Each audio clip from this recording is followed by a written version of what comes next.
Out of all the things that scare people for planning after their divorce, finances seem to be just the most daunting. Um, it's really important to start early with a financial plan and a projected budget to plan for your financial future after your divorce. There is a field of financial planners called Certified Divorce Financial Planners, and they are excellent at helping you figure out what your picture is going to look like. Our job is to not just navigate you through this transition, but to help you create the best new beginning possible after your divorce is over. So we're going to help you make a budget. We're going to help you think of expenses that you may not thought of, like your own health insurance that you maybe haven't ever carried before. And then we're going to work with an expert to help you figure out the resources that you do need and what income you need to have a stable life post-divorce.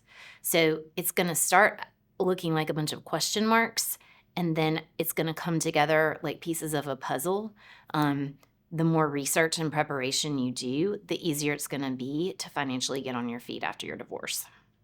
Going through a divorce is so much like going through the grieving process of death. So even when your divorce is over, you may have some trouble putting it behind you emotionally.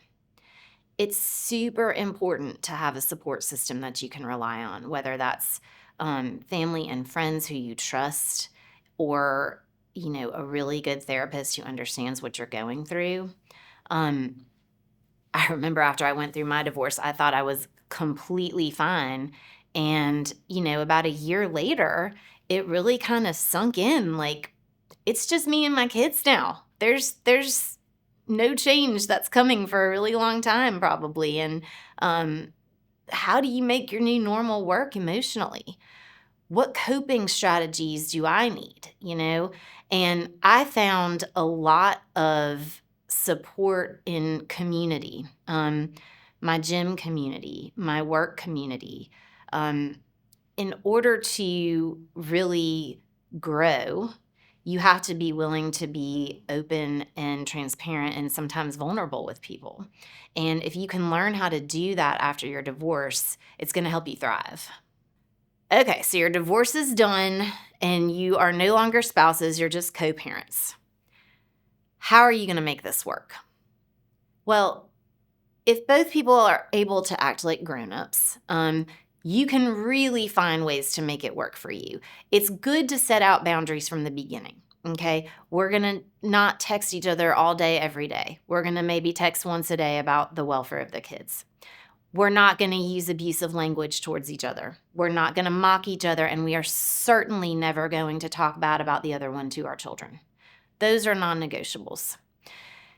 You may have really different parenting styles, right? Like maybe that's part of what led to your divorce was you just have completely different values for your kids, and you may struggle. Guess what? There's experts for that too. They're called parenting coordinators.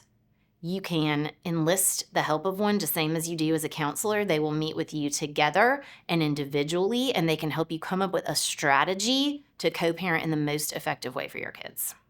All right, so you've gone through your divorce and you are starting to feel ready to date again. If you've listened to my advice, you have not dated people until your divorce is final. Assuming you followed that advice, it's really going to take some introspection on your part deciding when and how to start dating people again.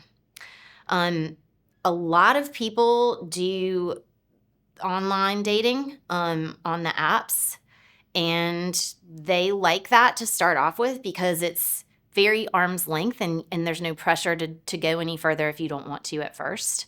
I tell my clients, be very careful who you bring around your children.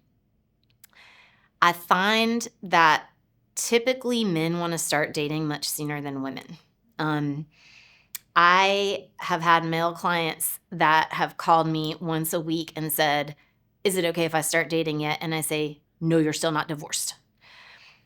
It's okay that you want companionship, but you need to be smart about it.